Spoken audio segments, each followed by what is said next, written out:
They've gone through an entire weekend of battles, and I think we're about to pull up the bracket right now to take a look at exactly what these players had to go through in order to make it all the way here to the finals. All right, there it should be, the graphic showing up here. And we got two players here that have just gone through a grueling heat, but the 4th and 6th seeds, which is actually interesting, so knocking out the top players. Yeah, we have Bennett Piercy as the 4th seed versus Carson St. Dennis as the 6th seed, and both these players are top players in the country. I know for a fact that Carson was the #1 senior coming into nationals in championship points rankings. I'm not exactly too sure where Bennett ranked to, but in order to make it here, he's pretty much already wrapped up his Worlds invite and the travel award and a day 2 invitation too. That's huge. That is absolutely huge, Dwee. And what was interesting, I believe Aiden said something in the previous player interview there that he didn't expect to beat London Swan, and I think that's an interesting thing to say because so many people come to these events, or so many people may not come to an event because they think, oh man, I'm not that good, right? Yeah, and it's one thing to say that, but you had to come in every single battle expecting that you can take the victory. I mean, it's Pokemon. Yeah. You can't take any player lightly. Every player can play exceptionally well. Exactly, and it could happen for you too. You should definitely make the effort, but I think we're going to get to learn more about both of our players here as we pull up their player cards. And we have Carson St. Dennis on the screen here. You can see, obviously, in the seniors division, and a regional win in 2015 this year. So that's big. Regional win, that can be tough. There's a lot of top players that have never even won a regional. Yeah, and I think there's actually a lot more to those accomplishments considering he was #1 in championship points. Coming into nationals, I mean, I'm pretty sure he's top cut a lot of other regionals. I'm pretty sure he's won multiple regional championships, and he's definitely one of the players to watch going into Worlds because to be able to play so consistently throughout the season, as we see Ben Piercy on screen right now, 2015 regionals top 8, that's also a pretty big accomplishment too right there. Yeah, and we get the teams on screen. You can get a little look into what's going on there. Ben, pretty hyped, got the thumbs up going. Feel him rocking the Play Pokemon snapback, though, too. I also really like the team that he's rocking right now, too, with that Nidoqueen, Scizor, Volcarona, Latios, and Breloom. Those are all 5 Pokemon that I am so happy to see. Going back to what Carson had, you saw that Clefairy. That was pretty prominent. And it kind of goes to show that creativity is still alive in this game. Although a lot of players, they do sometimes think that the format gets a bit stale, you always have those players that come up with something a little bit more creative that I personally am always excited to see. Yeah, that's what's so great about the national championships or even the world championships after this is that players are looking for those little tricks or those hidden Pokemon, and you really start to see it in these like top level competitions. Right, and Bennett right there listed that his accomplishment throughout the season was just a regionals top 8. That probably meant that coming into nationals, he needed a very deep run, and he gets it. So, congratulations to him on that. Looks like you might be there. Anyway, it looks like we are going to go to Jonathan on the stage with both of our trainers. Thank you so much, Justin. We are here on the main stage right now. It looks like the crowd is a little anxious because our senior champion is about to earn their title. We have Carson and Ben here. Ben, how are you feeling right now? Really nervous. Really nervous. Now, how about yourself? I'm really nervous. Carson is nervous. I'm nervous because I can't speak. Nervous to the point of laughter. Now, what makes you nervous? Is it the crowd? Is it the stage? What is it exactly? It's everything. It's really interesting atmosphere. Very excited, but very worried as well. So excited and worried. Is there anything specific? Is it the crowd? Is it being on a stage? I don't want to scrub out and do really badly, so. Carson does not want to pull a Mr. Clean and scrub out, so I don't want to put any more pressure on you guys, but there are thousands of people watching the stream. Thousands of people watching the stream right now. What I need you guys to do, whether you're in the crowd or on the stream, make sure you use that hashtag #PlayPokemon and cheer on either Carson or Ben so your tweets can be streamed live. Seriously, you guys have done incredibly this weekend to make it this far. It is such a feat, nothing to sneeze at. I want you guys to just have fun, have a clean match. Yeah. Go ahead and just enjoy yourselves, okay? Guys, shake off the nerves. Pokemon. It's Pokemon. We love it. Look at it, the little shake. I like that. That's good. All right, we're going to throw it over to the casters and jump right into this match. I'm excited to see these teams. Thank you so much, Jonathan. And, that is a little bit nerve-wracking up there, but when it comes time to play, both trainers, they know what they're doing. Oh, yeah, I've definitely been in that position before. Not on the national stage, though. I mean, I didn't know you were so good, Dwee. Maybe you should be up there playing. I wasn't that good, but You know, I've definitely been in situations like that before where, you know, you're coming into a match, you're a little nervous, but then, you know, once you have your headphones in, once you're Yes. focusing on the battle itself, you know, all those nerves go away, and all it really comes down to is just your 6 Pokemon versus their 6 Pokemon. Yes, that is exactly right. And I do believe that we are hopping into the match right now. I cannot wait to see this. All right, with the beautiful pan down to both of our trainers, and I'm sure we will get to see the DS screens very shortly here. I'm guessing that we are, it looks like that we have Bennett there on the top screen, and it's going to be Carson on the bottom screen. So, of course, we talked about it earlier, but we got these Salamence as well as the Breloom, Volcarona, Nidoqueen, and I believe that's Latios and Scizor there. And for Carson's team, who you can't see, is Kangaskhan, Landorus, Clefairy, Heatran, Thundurus, and Breloom. Dewey, I know you said you liked the matchup before. Are you noticing anything now that you got a lot in front of you? Right now, Ben definitely has his Clefairy counters. Of course, a lot of players back at home or the viewers watching are probably thinking, Clefairy, that's not even the final evolution. But, you know, Clefairy with the EV Light and that Friend Guard ability is so useful to allow Kangaskhan to be able to set up with power-up punches, you know. It also gives it a little bit of bulk and can also draw away any sort of attack that could possibly knock out that Kangaskhan. At the same time, you know, we have Scizor and we have Nidoqueen on Ben's side, and those Pokemon do not mind facing off against Clefairy at all with those very powerful same type attack boosted Steel type attacks and Poison type attacks. It looks like both of our trainers ended up choosing very, very fast here. We have the Latios lead as well as the Volcarona there for Ben, and then we get the Breloom and Thundurus for Carson. Yeah, and again, Volcarona and Latios are not exactly some of the more common Pokemon that we see. I don't think I've actually seen a Latios at all this season. No, I mostly have seen Latios there, and we get the Thunder Wave now going down into the Latios slot, and a Protect obviously from Breloom here, and Psychic now. Breloom does Protect, Tailwind. Uh-oh, the speed is going to be so real. Yeah, and that's a very good Tailwind right there from Ben's side. You know, Ben's team doesn't exactly have that much speed on it, although it does not mind at all. We do see Latios get paralyzed. That's going to be able to slow it down a little bit as we see Thunder Wave connect onto that Volcarona for this turn. So 2 needed Thunder Waves there to stop that Tailwind that just got set up. And a Heat Wave from Volcarona is going to do a ton of damage to this Breloom, but I believe it will hang on if it's got the Focus Sash. And there it is, Breloom, of course, managing to stay on the field there. What a great item, perfect for that Pokemon. And a Bullet Seed getting fired off into Latios. Doing a little bit of damage here, chipping away at it. Gets 3 shots so far. Can we get another? No, there it is, 3 times. Yeah, and Latios is one of those... paralysis! That is a huge paralysis right there. Most likely trying to pick up that knock on the Breloom. One thing that we do see from that Thundurus is it's going to go ahead and, instead of trying to put things to sleep, it's going to go ahead and be content with just paralyzing Pokemon right now. You know, we see the paralyzed Volcarona, we see the paralyzed Latios. In Tailwind, that's going to be an inefficient way to use that Tailwind. And there goes the Thunderbolt onto that Volcarona slot.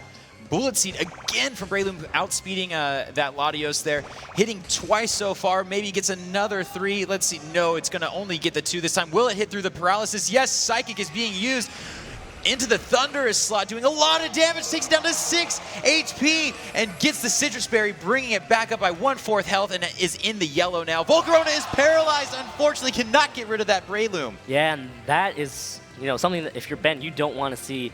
We see that Thunder Wave definitely pay off right there for Carson. If that Heat Wave did connect with both Thunders and Breloom, Ben would be up 4-2 right now, but it's just not that way right now. And the Thunderbolt going down into that Volcarona slot does a ton of damage. Volcarona showing the Citrus Berry, I believe, there, and getting 1/4 health back into the green. And a Bullet Seed again from Breloom, targeting most likely that Latios slot. Can it be enough to finish off the Latios? 2 hits. Oh, a crit here would be amazing. No, 2 times. Latios still there, but paralyzed. Oh my gosh, Ben shaking his head. A Heat Wave now, though, from Volcarona. Definitely going to pick up the Feint, I believe, on both of these Pokemon. And it looks like Ben is in a little bit of a better position, but Carson now has 2 Pokemon to bring in here, looking fresh. Yeah, and that was just an unfortunate leads right there for Carson because that Breloom really had no way to touch that Volcarona or that Latios. We did see that Tailwind come up from Volcarona, but of course, you know, Thundurus did its best to mitigate however effective that Tailwind would be, as we see Landorus and that Aegislash switch in. So, or sorry, Kangaskhan instead of that. There is no Aegislash, but that Kangaskhan instead. And looks like we get the Intimidate here onto these 2 Pokemon, which I believe both use special attacks primarily, so the reduced stage of attack won't be that helpful here. However, Landorus' speed with Rock Slide can be useful, and Kangaskhan having access to Fake Out. Yeah, and Right now, it's actually a very good position right now for Kangaskhan to go ahead and go for a power-up punch because I think Landers could be able to pick up the knockout on both Volcarona and Latios with a rock slide right here. So this might be a very big momentum swing for Carson. Let's see what happens here as Kangaskhan goes Mega. There is the rock slide from Landorus into the Volcarona, and the Latios doing a ton of damage, picks up both Pokemon. He might go for a power punch on his own Landorus. Can we see a power-up punch onto the Landorus, Did he do it? which would be absolutely insane? There it is. Oh my gosh, power-up punching on Landorus. Unbelievable play by Carson. Those next level plays, that is unreal. And that is just amazing play. I mean, realizing that that rock slide would knock out the Latios and that Volcarona, there was no point in just having Kangaskhan waste its turn, just hitting into nothing, instead going for a power punch onto his own teammate. That is a huge, huge momentum swing right there for Carson. Yes, and it looks like Carson's in a great position, potentially having Sucker Punch. We do see that Intimidate, though, so we'll bring both of these physical attacking Pokemon down by one stage of attack. Yeah, and Landers right now, it moved before that Kangaskhan, so most likely it's going to be carrying a Choice Scarf right there. Going to go ahead and lock itself into Rock Slide. Nidoqueen does not mind taking Rock Slides at all, but this Kangaskhan's going to be threatening that Nidoqueen as well. Yeah, this could be a really big turn here. Nidoqueen, of course, protecting there. And let's see what we get from the rest of our Pokemon. It's going to be another Rock Slide from Landorus, most likely choiced into that move, doing a little bit of damage to that Salamence there. After that Intimidate, what a great use there. And a Frustration now from Salamence into the Kangaskhan slot, taking it down to 60 HP, and in return, Nidoqueen protects. Oh my gosh! How unfortunate for Carson there. Great protect by Ben Piercy. This is still such a close game right now. That Kangaskhan is on the edge of getting knocked out. Carson right now has to figure out a way to be able to knock out the Salamence as soon as possible. I mean, Landers is locked into Rock Slide right now, and of course, if there's a Rock Slide, there's always a chance for a flinch. And there we go, Kangaskhan with the Sucker Punch into the Salamence slot, even with the powered up by one stage. Not enough to finish off Salamence. Landers using Rock Slide. Can it get rid of the Salamence and do some damage to Nidoqueen? Whoa, Salamence fades. But this is dangerous because Nidoqueen can easily just target into that Kangaskhan slot, and Nidoqueen versus Landers one-on-one, Nidoqueen wins that all the time. Earth Power, no flinch. Earth Power onto Kangaskhan. I believe it will pick up the feint here. 60 HP down to 0, going back to Carson. And it is 1v1. Oh my gosh, it doesn't look like a good situation now unless there's about 10 flinches in a row. It is a forfeit for Carson. Game 1, Ben and Carson shaking hands. This is an exciting series so far. I just want to say that Nidoqueen is currently on the verge of winning the national championship if it can take one more game. Nidoqueen is one of those Pokemon that's very versatile. It's fairly specially bulky, and it has a decent special attacking stat. But at the same time, it gets boosted by Sheer Force and the Life Orb.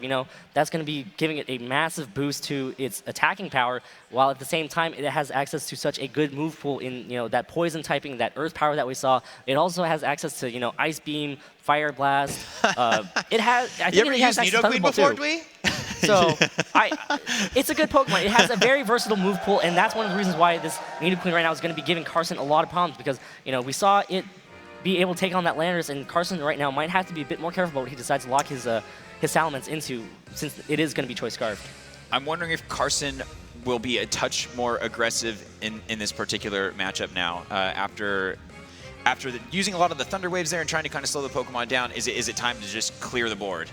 I mean, Carson was in a solid position. It's just, Ben with that Nidoqueen, just out there, just doing a lot of damage. Doing Nidoqueen things. Okay, we get the leads, of course, from our two trainers here. This is big, guys, because one more for Ben, and he is your new seniors US National Champion. We got the Volcarona Nidoqueen there for Ben, and a Thundurus, and I think I saw Kangaskhan lead there for Carson. Yeah, and Volcarona right now is going to be playing a huge role in supporting that Nidoqueen. We've already seen access to Tailwind. One of the problems with Nidoqueen is that it's not too fast. Tailwind's going to be able to boost that Nidoqueen speed and push it over a lot of its threats and be able to pick up knockouts before those Pokemon can knock out Nidoqueen.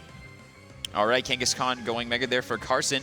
Taunt from Thundurus, trying to shut down that Volcarona there. It falls for the taunt. Power-up punch now from Kang onto the Thundurus, getting 2 stages of attack boosted right there. But I do believe that Nido still has a move left. And Volcarona as well. Oh, the avoid for Thundurus there.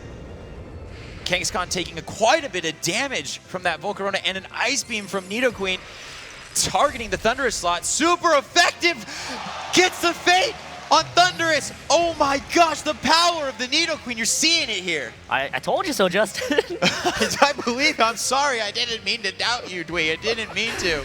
Man, that did so much damage to that Thundurus, and Thunduruses are usually trained to survive Ice-type attacks from any Pokemon, but Nidoqueen, it doesn't even get the same type of attack bonus from Nidoqueen, so we see exactly how Life Orb and Sheer Force are playing into effect.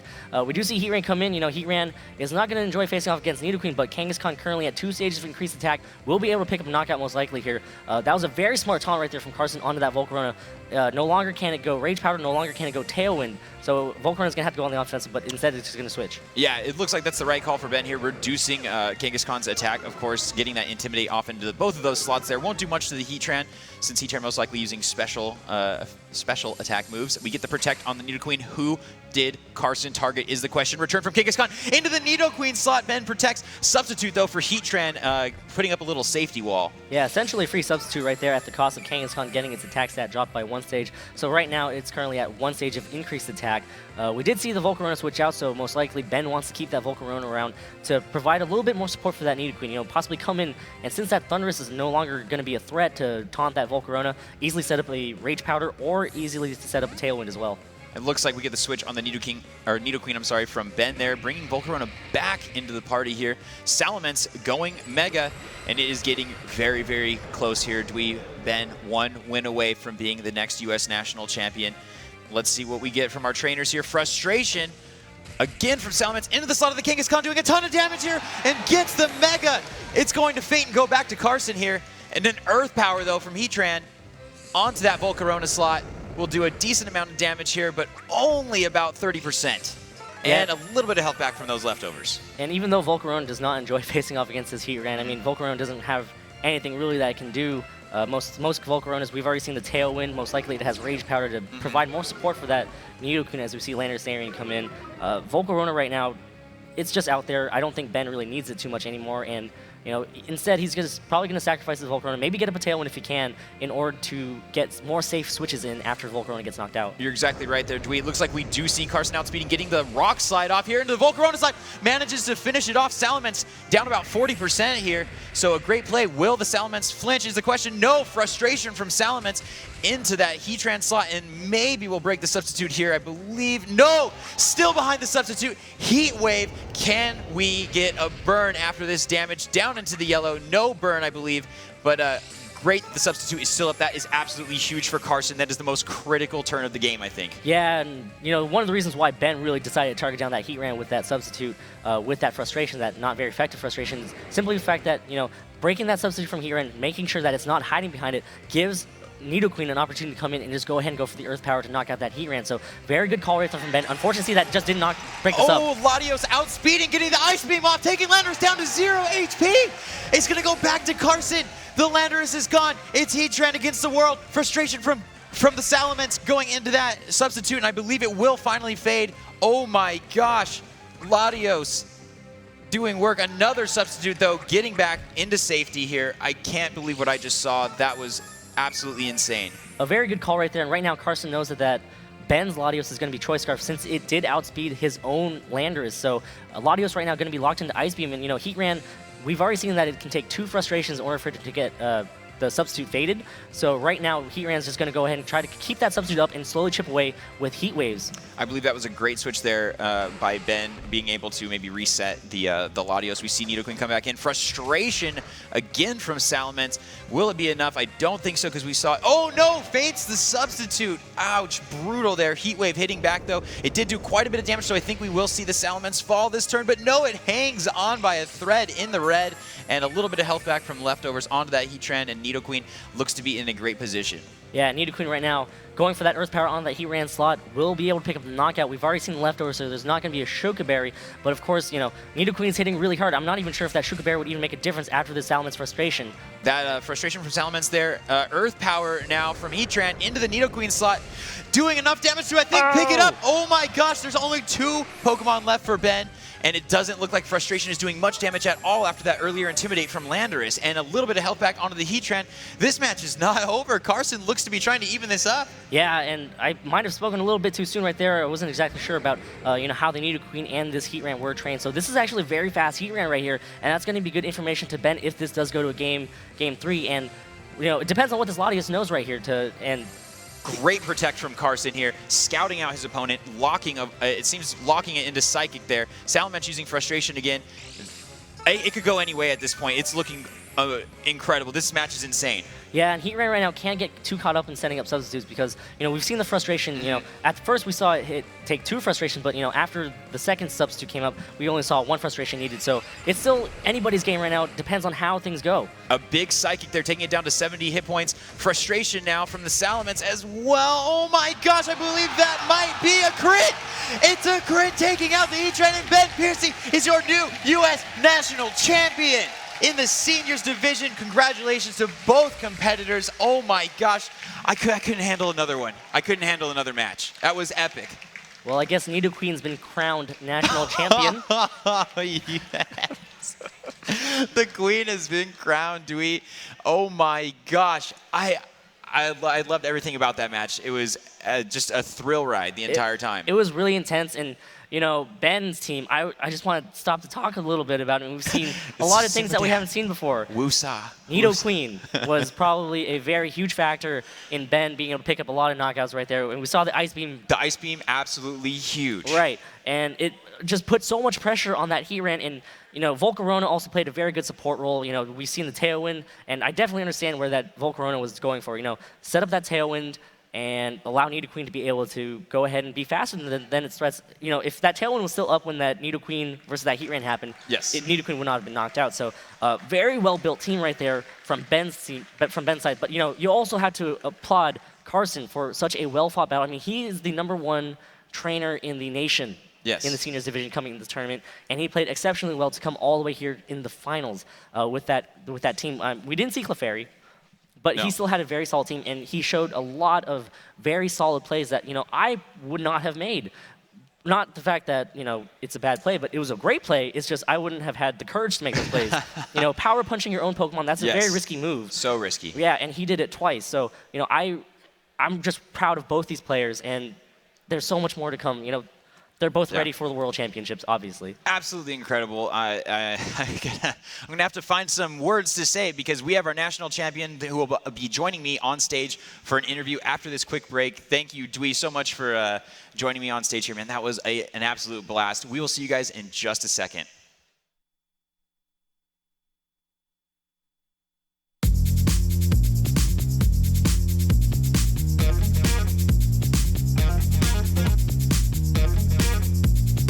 Pokemon for me started in 1999 in January, a month after the cards came to the United States. My son brought some home and he was so excited about it. I'd never heard about it, and that's a story you hear over and over and over. My kids got me into it. Well, I actually run most of the events in Mexico. I run activities in pretty much every state except 1 or 2. So I actually go all over the country running events from north to south. What I love most about Pokemon, what keeps me coming back, is the community. The people there are great. It's a beautiful sense of family, and I haven't encountered anything like it anywhere else in my life. So it's continuing to grow and become just the most important thing for me.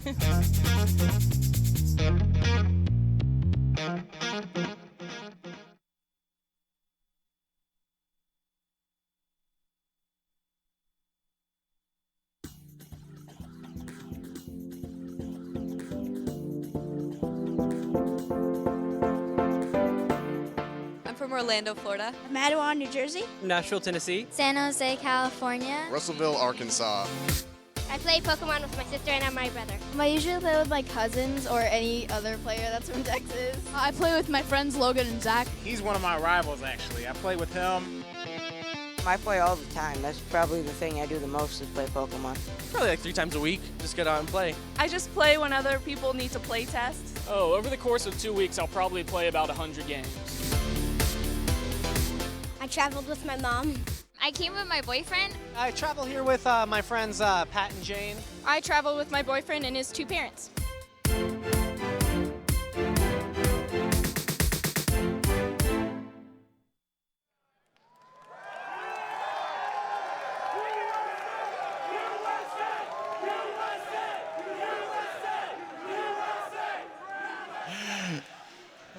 Well, the crowd is absolutely thrilled here right now after that huge win against the championship point leader. Of course, guys, just in case you didn't know, I'm joined by your current seniors US National Champion. It is Ben Piercy. And Ben, again, congratulations. I think the crowd is thrilled. What an epic battle with Carson, like I said, who is the championship point leader. Were you nervous going into that battle, going up against someone who obviously has been playing very well this season?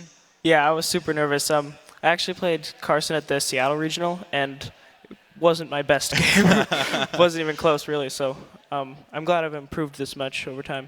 That's great, man. No, I know that the season can be absolutely grueling, and we do see these trainers again from time to time. And speaking of a tough match, it looked like you were behind a little bit there in match 1 for a second. How did you turn that one around?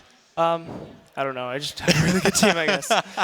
Just miracle, yes. Of course, sometimes things just happen to go your way. You get the right switches. How about after being paralyzed almost about 2 or 3 turns there? Were you frustrated? Were you worried, or did you think just calm down and handle business? Yeah, I don't get too upset over stuff like that happening very often because I use Braille, so I can't really complain about luck. No, man, I totally feel you. Now, a huge play happened, I believe, in Game 2. The Nidoqueen comes in and manages to almost one-shot Thunderous there with an Ice Beam. I mean, what are you feeding that thing? What are you feeding that Nidoqueen? Give us the secrets, because we want to know. Yeah, it's got Life Orb and Sheer Force, and it's just max special attack. And for the Life Orb variants of Thunderous, it usually gets it in 1 hit, and bulkier ones, it usually takes 2. Okay. So I was expecting it to do a lot. Oh, nice. Yeah, that was an absolutely huge play in the second match there. So getting here to Nationals, we talked a second ago about you saying, oh, I'm so glad I've improved. What did you do to now prepare for this tournament, for one so big? Well, I practiced a lot on Wednesday and days before that when I was still at my house. A couple days of practice, got you ready for the national tournament.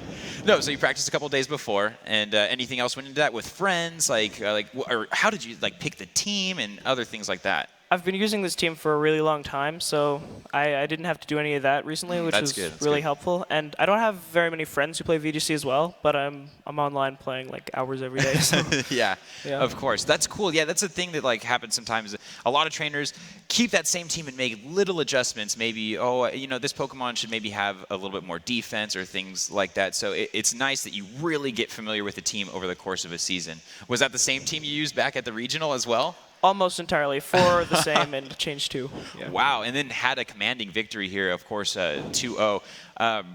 Another question, of course, as you know, I'm sure it looks like I think you've secured your invite to the World Championships off of this big win here at the National Championships. How do you prepare for Worlds, and are you excited? I am super excited, and I have no idea how I'm going to prepare. I've started to build the team already because I was very hopeful about making it. So